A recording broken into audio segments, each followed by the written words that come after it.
एक बार एक साधारण ग्रामीण युवक आरव जीवन की कठिनाइयों से थक चुका था। उसने बहुत कोशिश की, लेकिन उसे बार बार धोखा और हार ही मिल रही थी। एक रात निराश होकर वह जंगल में गया और शिवलिंग के सामने बैठकर रोने लगा।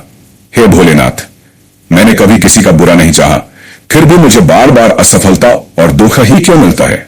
क्या इस संसार में सत्य का कोई मूल्य नहीं है? उसकी पुकार सुनकर भोलेनाथ प्रकट हुए। उनकी आंखों में अपार करुणा थी।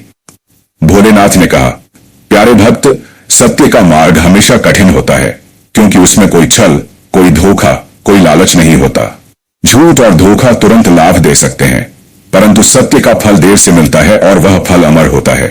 आरव बोला, परंतु भोलेनाथ, जब तक सत्य का फल मिलता है तब तक इंसान टूट नहीं जाता।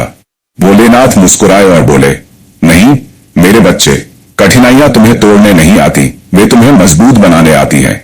जैसे पत्थर पर छेनी हथौड़ी चलाने से मूर्ति निखरती है, वैसे ही कठिनाइयां तुम्हारे भीतर छिपे साहस और शक्ति को जगाती हैं।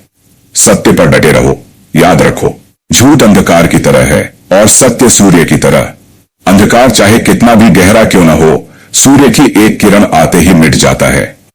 आरव के हृदय में नया प्रकाश जग गया।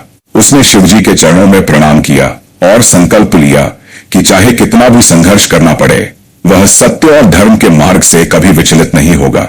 संदेश: सत्य कठिन है, परंतु वही स्थायी है। जो व्यक्ति सत्य पर चलता है, उसके जीवन में देर से ही सही, परंतु ईश्वर का आशीर्वाद अवश्य मिलता है। ओम नमः शिवाय।